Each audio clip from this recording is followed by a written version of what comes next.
Hi, this is Dave, and before we get to the show, I wanted to ask you a favor. One of our goals this year is to grow the show so that What Does Star Wars Mean to You reaches more listeners. And that's where we're asking you for help. And it's really easy. Wherever you listen to us, please hit that subscribe button. If you're liking the show, give us a 5-star rating and review on the platform you listen to us. We make a lot of fun of the algorithm and the smash that button thing, but it really does help us get noticed by new fans. And if you want to join in on the conversation, find us on social at Star Wars Mean to You. That's Star Wars Mean, the number 2 in the letter U. Now, let's chat some Star Wars. It's sort of more about what I became after that, because Star Wars changed everything. Not just my life, but it changed everything.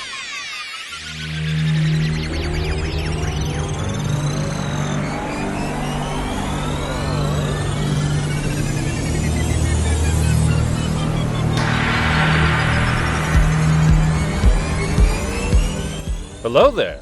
This is Dave, and you're listening to What Does Star Wars Mean to You, the show where we talk to all kinds of fans of Star Wars.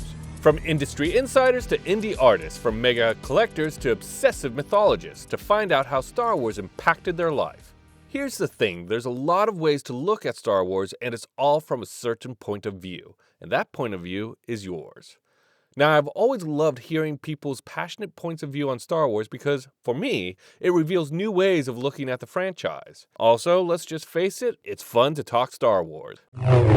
Before we get started, just a quick note that this was the first demo for What Does Star Wars Mean to You. My friend Matt was kind enough to sit down with me and have me interview him as I worked at figuring out just what this show is. So everything is a bit of a work in progress, but that's part of the fun, now that we're 25 episodes in, to see how it all started. So let's chat some Star Wars. Today, I have Matt Godecker as my guest. He's a good friend. He is the mirror image of me. He's like... What? Wait a minute. What mirror image? Well, anyway, we're about the same age. I'm a slight bit older than you, so when I saw Star Wars, I was 5. Okay. When it came out. Why don't we start there? Walk me through the first time you saw Star Wars. Well, I don't necessarily remember everything about, but I remember walking out of the theater just jaw on the floor. Like, what just happened for 2 hours? Even my dad, who saw it with me, was like, huh, because that's about the most reaction you'll get out of my dad, but pretty good. But that was my big reaction, was just like, my 5 or 6 year old mind was blown. So your 5 or 6 year old mind was blown. What were you into before you walked into that theater? Like, were you into sci-fi as a baby, or come out of the womb? As a baby, I was really into 2001. I was a big, huge Kubrick fan, and, Spartacus, the whole deal. Like, at 3, I'm quoting Spartacus, Yeah. I am Spartacus. I'm not sure what I was before that, but it's sort of more about what I became after that, because Star Wars changed everything. Not just my life, but it changed everything. Because also, after Star Wars came out in 77, maybe I saw it in 78, I had to wait until 1980, and then I had to wait 3 more years for Jedi.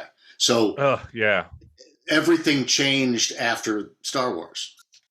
Take me through Matt Godecker's 5-year-old, 8-year-old room. Like, what did you have that was Star Wars? Well, so what...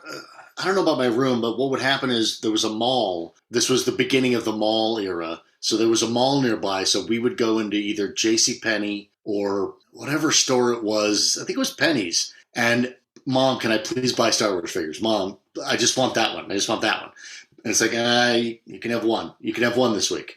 So it was a slow accumulation. Yeah. Maybe I got one a week. And I never had any of the big toys because those were expensive. Well, did you like the Millennium Falcon and the X-Wing? I didn't have TIE those. Fighter. I didn't. No. Where did you play? It was all thing. Well, I grew up in the Midwest, so in the winter you would make Hoth. You would build up a pile of snow, and you'd make a cave, and there was Hoth, and you'd have your figures.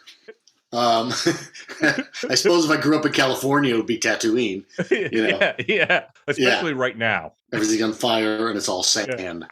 So, it was more about you had to create your own environment. I didn't have the big ships. I did have the Dagobah set. Oh, yes. There was like Yoda's house. Yeah, the Yoda's house surrounded by a little bit of swamp. You could maybe lift up R2-D2 by something. Yeah. And some luggage, like the crates he had, you could push a button and it would lift. Yeah. But I didn't. We were pretty poor, so I didn't have like. Man, I wanted the TIE Fighter. I wanted the X-wing. I did have a Darth Vader carrying case. I still have mine. Yeah, I wish I had mine. Did you have a favorite action figure? Did you have one action figure that was like, this is always my hero? Or did you always do Empire versus Rebels? Well, Rebels are the heroes. I mean, that's what confused me when the video games came out, that you could play either side. I don't know. Han Solo is the best character in the universe. Yeah. I mean, Luke is great. I've come to appreciate Luke a lot more as I get older, but as a kid, I wanted to be Han Solo. So Han Solo and Chewie are the go-tos. As a kid, I was a Han Solo guy. Maybe I'm leaning more towards Luke now. Do you know why that is? What it is about Luke that as you get older, you're like, oh, I get it now. Well, Han at the time was the ne'er-do-well. He was handsome. His shirt was open. I mean, he was wise. He was wise in his own way. He'd been around the block a few times, and Luke was a kind of a whiny little pain in the ass. But once Luke became a Jedi, you realize that he's actually the everyman. Yeah. He's the hero with 1,000 faces right there. Because I find myself gravitating a little more towards Luke now. Because my favorite figure... You were a Han Solo guy? I was a Han Solo guy. Of course I was. Mm-hmm. My favorite action figure was Han Solo in Bespin outfit. For whatever reason, I thought that was like the kill. That was of all 112 or 167 action figures they made, that one I thought was top. Did you have a favorite action figure? Well, I'm not sure it's my favorite, but I did have the Chewbacca or the 3PO that came apart. Yeah, it was a little harness you could put on the Chewbacca. But I always wanted the ones you couldn't get. The IG-88. Yeah. The one that you had to send away things for to get who's either bounty hunter. Boba Fett, Forlom, Zuckuss. No, the real ugly dude you had to send away for with the anyway. Bosk was the one you couldn't get, an IG-88. But Darth Vader was pretty rad. With the cape. Yes. And frankly, Yoda, once they had a Yoda character, he was a little creepy because his robe came off. And he looked it was like Ken doll all the way down. Yeah. Well, he looked like what I would imagine old Kermit the Frog would be. Yeah. Giant eared kind of. Well, I don't know if frogs have ears, but no, they don't. But your ears grow as you get older, so they just formed on him. Oh Jesus, do they? I'm in big trouble then. Yeah, you're fine. But yeah, so but also I think Darth Vader was probably the coolest one, to be honest. And the opening of Empire is Darth Vader coming into the ship and saying, we're going to kick some ass right now because otherwise, and it's so dark. They play that march. They play that. Yeah.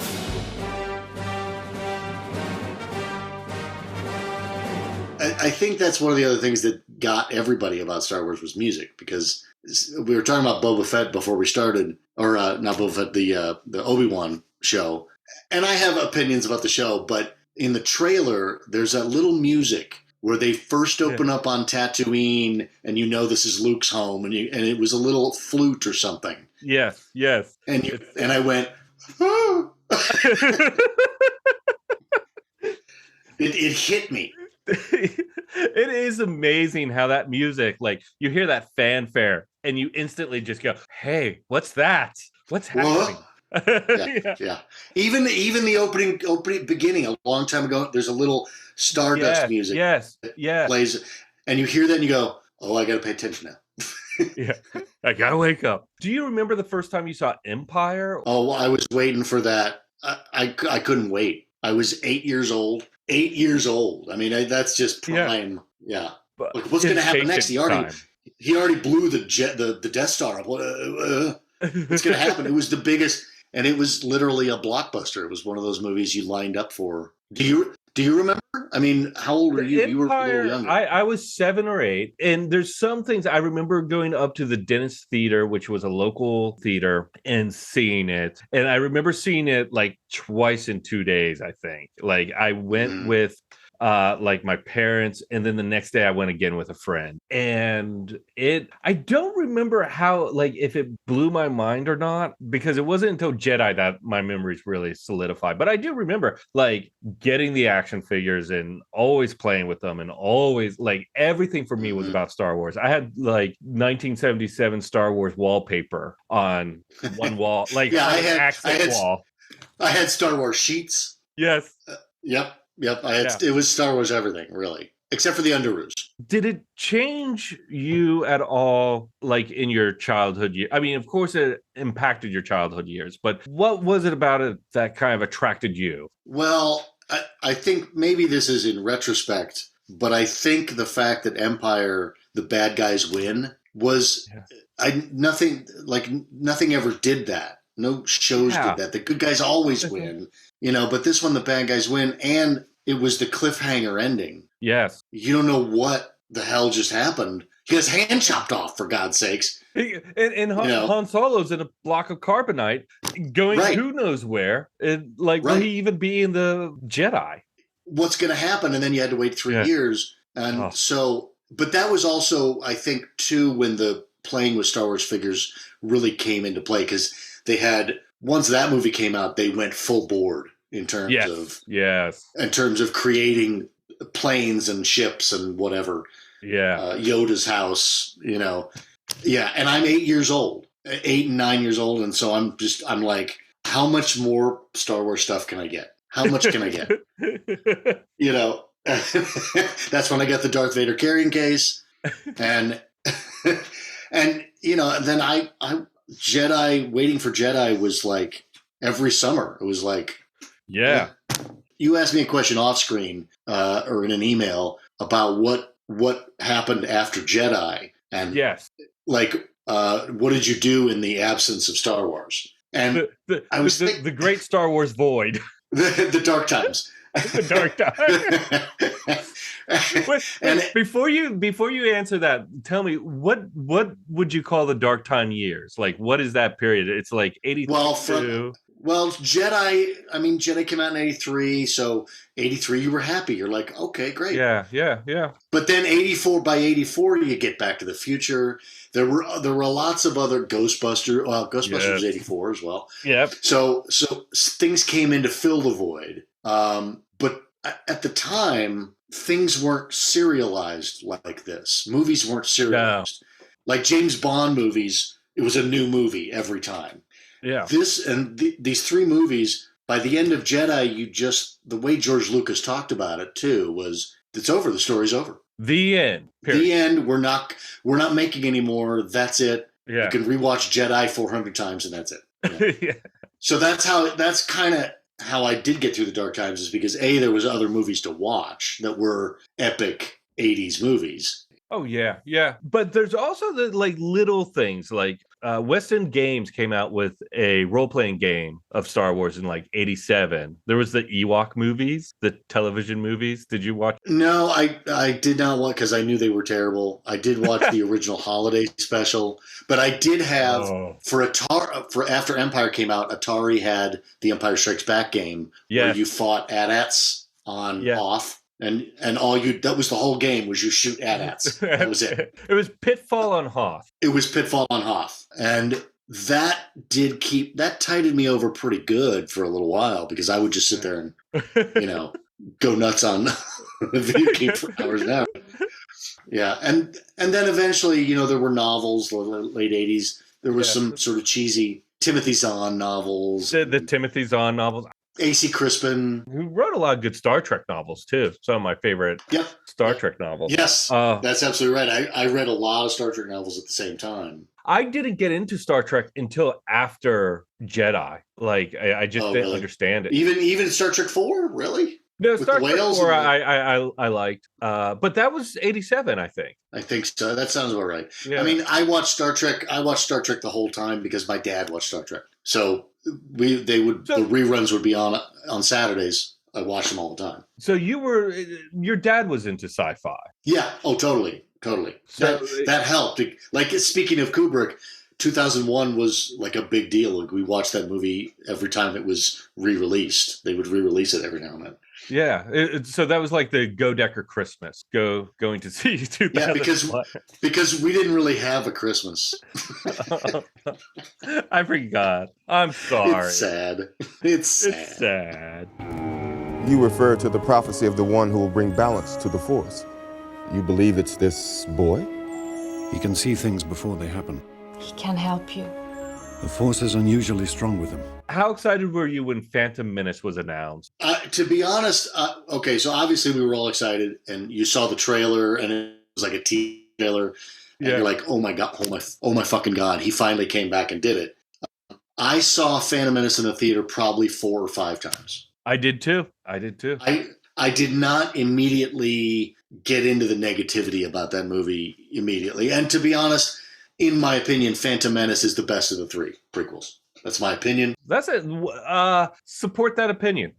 Well, I think in terms of overall, there's Jar Jar problems, but the little problems aside, overall, it's the best beginning to end story. Whether you like that he's a slave, whether you like the midichlorians, we could get into that, but overall, you meet Anakin as a kid. Qui-Gon takes an interest. You meet young Obi-Wan, who's still an apprentice.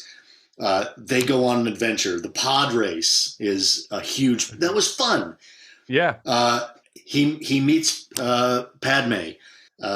Then they quickly go back and they have a big battle scene, and then of course Qui-Gon dies and yada yada. But from beginning to end, good story. You can quibble about the bullshit that happens in there, like bad dialogue or Jar Jar or racist stereotypes. Well, that is an accurate criticism, is the racial stereotypes. But again, with the prequels, part 2, Attack of the Clones, almost has no story or plot, and then the third one's got a lot of good stuff in it, but that's why part 1 is the best of the prequels. So it's essentially part 1's the best because the other 2 just are not as good. Well, 2 is horrible. 2 is pretty bad. You get some Boba Fett action, but it was pretty bad. Since the prequels came out, so much has come out. There's just we are waiting in Star Wars stuff. And it's now a matter of a wait of months as opposed to years. What between the prequel trilogy to now, any format, it could be video games, it could be books, it could be the shows, it could be the movies. What is some of your favorite Star Wars going on right now? Well, I mean, anything Dave Filoni does is Dave Filoni and Favreau know how to make stories like Lucas would make them. And a lot of people didn't like Book of Boba Fett. I enjoyed it. Yeah. I had a good time. Did the kids on the street racers look kind of stupid? I don't care.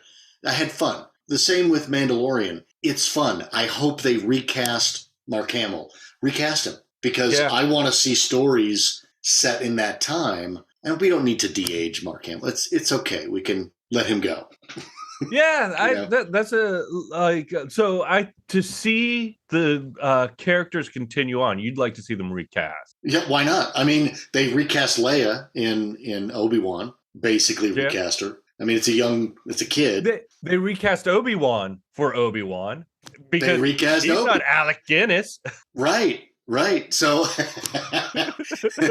could you imagine if they digitally enhanced Ewan McGregor to look like a young Alec Guinness? Don't give him any ideas. Don't give him any ideas. But why not? The Phantom Menace special edition. The movie Solo had a lot of problems, right? But I thought the actor did a very good job. And Calrissian was great. Yeah. Why not have a Lando show? And he's been recast. I mean, it's. I think they announced a Lando show. I just don't know if it's still in the works. I don't know. But wouldn't you like to Luke creating the Jedi Academy? That sounds fun.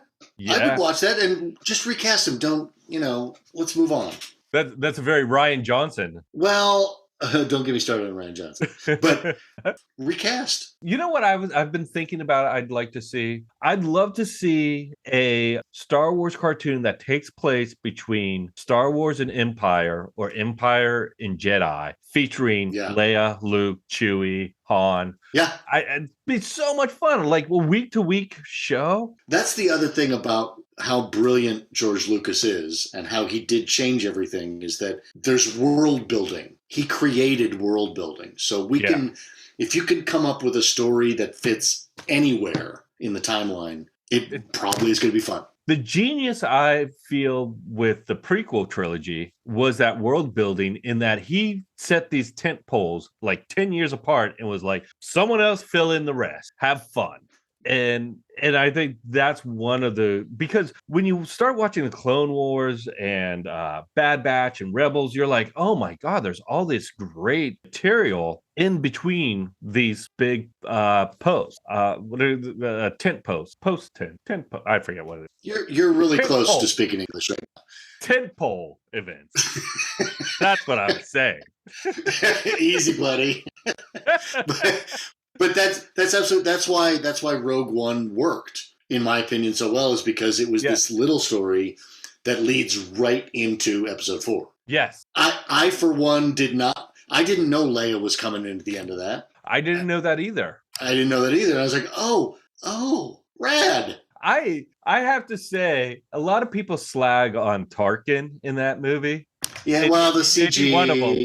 But no, I loved seeing him. I loved seeing, for whatever reason, that digital version worked for me. And I think because I knew he was dead, I knew this is a one-off. It was just kind of fun to see Grand Moff Tarkin in the flesh. I agree. In the digital flesh.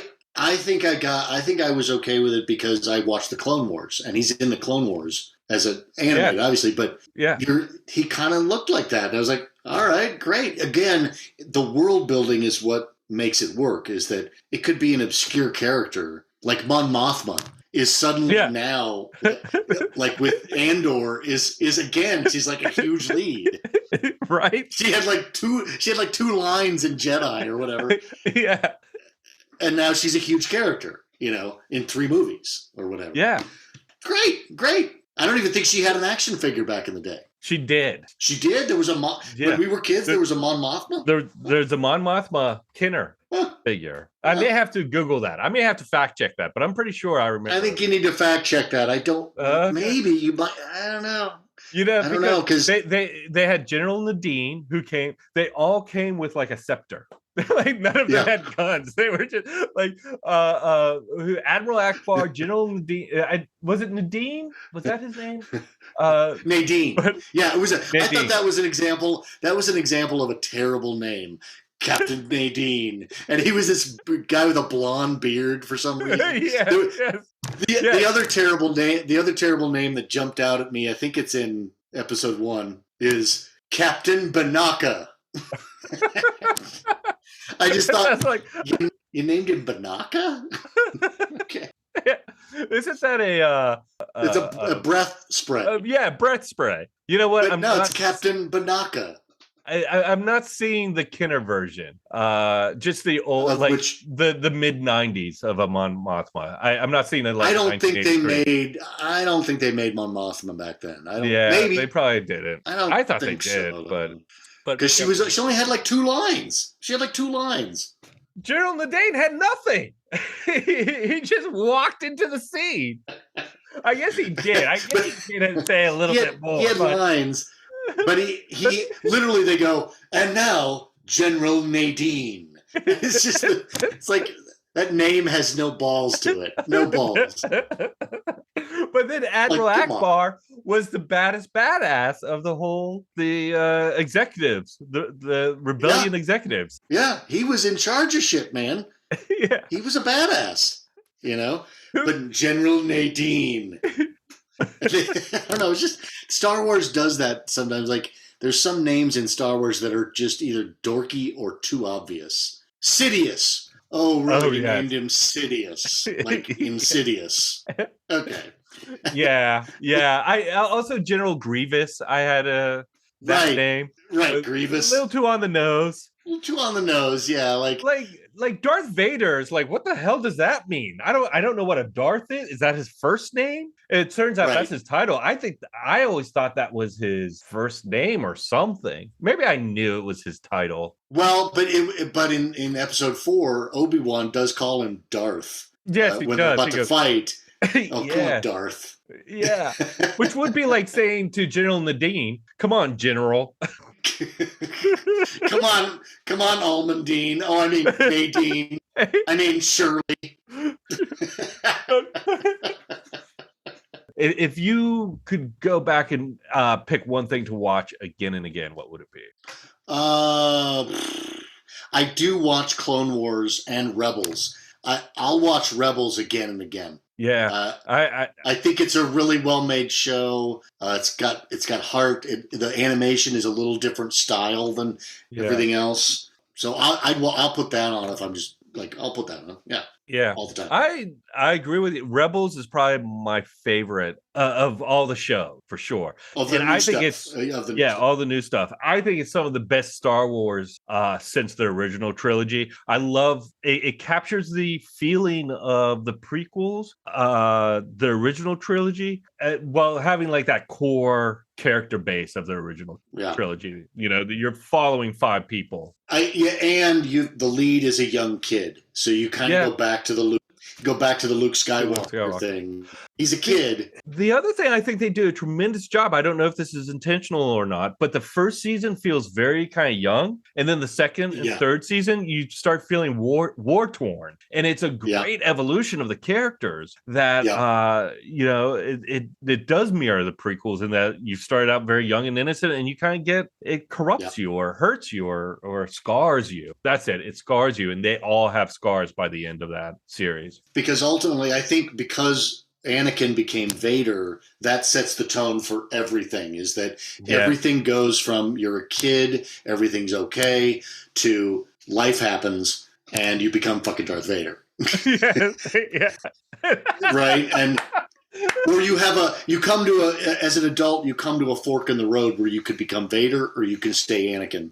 And what do you do in your regular life? You know. That's also why chokehold someone.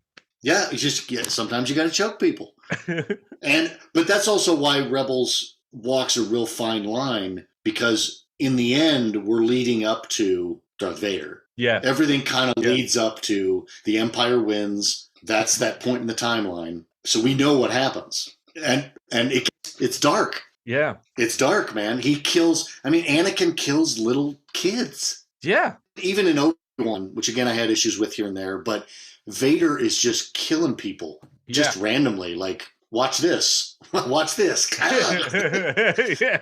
Look what I can do. Look what I can do to draw Obi-Wan out. He's just murder. He's a murderer. He's a fucking murderer. He is. Yeah. Oh. And it's that darkness that it's weird, because you are making stuff for little kids. Like you said, the first season of Rebels is for kids. But then the kids grow up. It's kind of like Harry Potter. You know, there's that evolution of intensity as they get older. Yeah. So this might be a good time to ask, it's just straight up, what does Star Wars mean to you? You know, it means a lot to me. And I was thinking, we were talking about Star Trek briefly, because I'm also a huge Trekkie. And both of those worlds mean an intense amount because I'm caught up in the characters. Those characters are people I know. I've been watching them for 50 years, or almost 40 years, and they're part of my life. They're, I'm going to watch every Star Wars show that comes out. Might like them, might not. I don't know, but I guess what it means to me is that it's important that they're actually a part of my life on even a day-to-day basis. I'll think, maybe I'll watch some Clone Wars today. Yeah. Or maybe I'll text my friend about a friend of mine is huge into collectibles, and he's got a huge, huge collection of shit, and you're like, fuck, I just want to talk about all these little pieces, Yeah. So it means a lot because it's almost a part of daily life, almost. My prized possession is it's a paperback book size of the graphic novel of Episode 4 that came out this book is from 1977 or whatever. Yes, yeah. And it's this big, but it's the graphic novel. I put it in a sealed thing and lock it away. Don't even look at it. Yeah. No light on it. No light. No light. Box. Ziploc. So this is sort of an aside, and but when I went to, and this doesn't need to be in the podcast, but it doesn't matter. So I went to Jim's memorial recently, right? With his family, and Jim made from scratch a lightsaber for me. No, really? Like he did several. Wait, he made it for you, or he gave it to me, but he made several of these. Just the handle, but they're just PVC, painted and with little buttons, and he put a belt loop on it so you could hook it in your belt.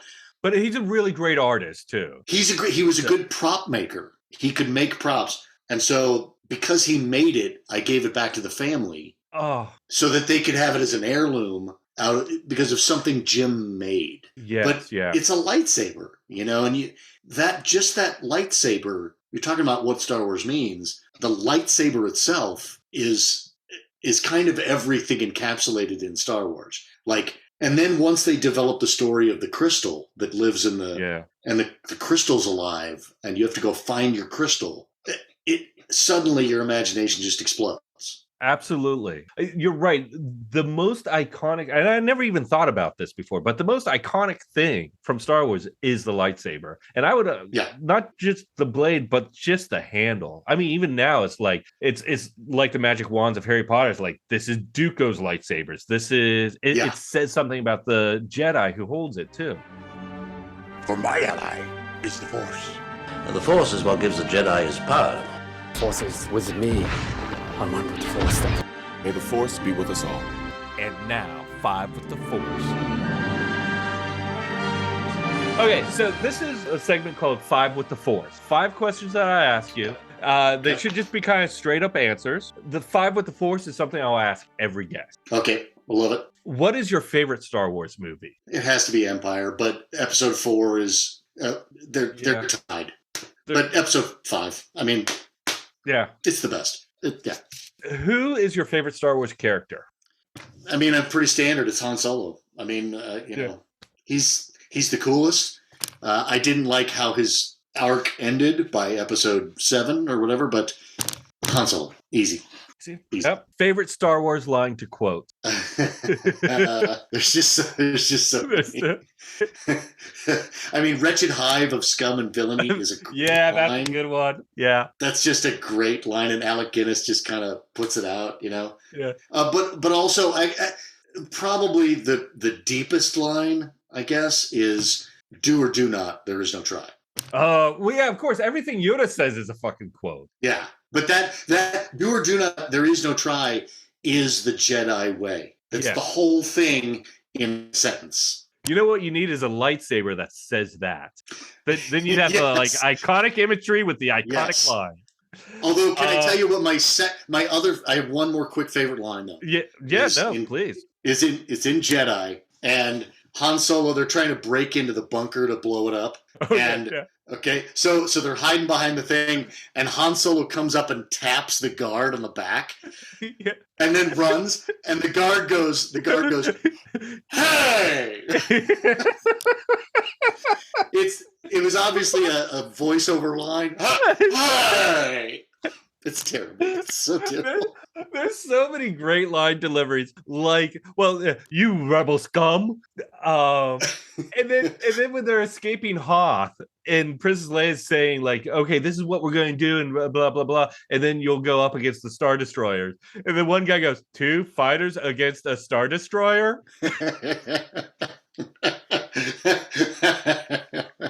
Good line reading, buddy. It was just but I think we're missing one here, and that is in Jedi, the Emperor, once Luke and the Emperor get in the same room, the Emperor is so catty.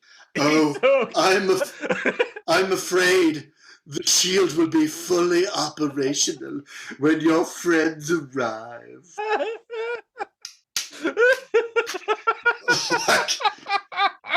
He's such a bitch. But by the way, Ian McDiarmid fucking makes everything like the Emperor has become one of my favorite characters because of Ian McDiarmid. Yes, I agree with that totally. No, the other line was Luke says, "Your faith in something, or your belief in this is going to be your downfall," and the Emperor goes, "And your faith in your friends is yours." So he's such a dick. He's such a. Oh, you know what? One of my favorite of his lines, and I use this kind of a lot, is Luke looks down at the lightsaber on his like console on the chair, and the Emperor goes, "You want this, don't you?" You shall aggressive feelings, boy. But also in episode 3 of the prequels, the dialogue's not brilliantly written, but he's got some just drippy lines that he. Yes. Oh, yeah. Where did you learn this? Well, you can learn it, but not from a Jedi. just dripping evil, He was definitely my favorite part of the prequel. Like every time. Oh, yeah, it was like he knew exactly what movie he was in, and he was doing it. Absolutely. Bad dialogue. Some of it was badly written, but he was perfect. The fourth question, light side or dark side? It's light side. Yeah. I think the Jedis have issues, but I'm not going to become a Sith, and do what that guy tells me. And then finally, you go to Skywalker Ranch, and there at the gate, George Lucas greets you. What do you say to him?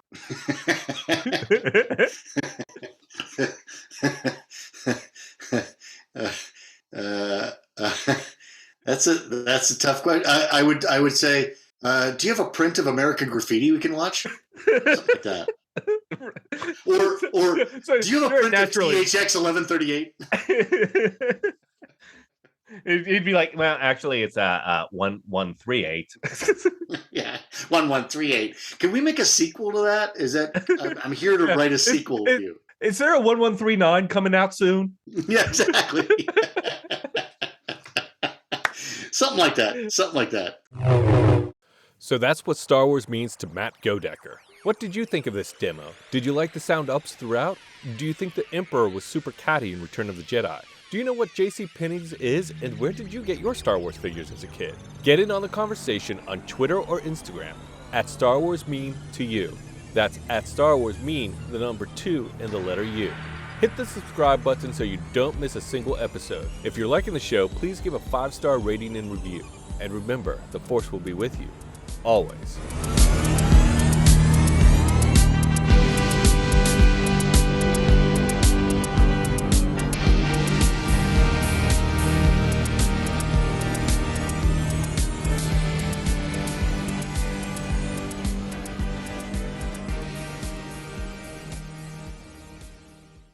Hi, this is Dave, and before we get to the show, I wanted to ask you a favor. One of our goals this year is to grow the show so that What Does Star Wars Mean to You reaches more listeners, and that's where we're asking you for help. And it's really easy. Wherever you listen to us, please hit that subscribe button.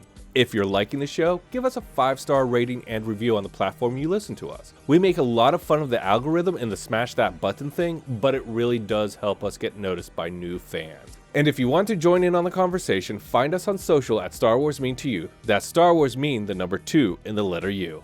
Now, let's chat some Star Wars.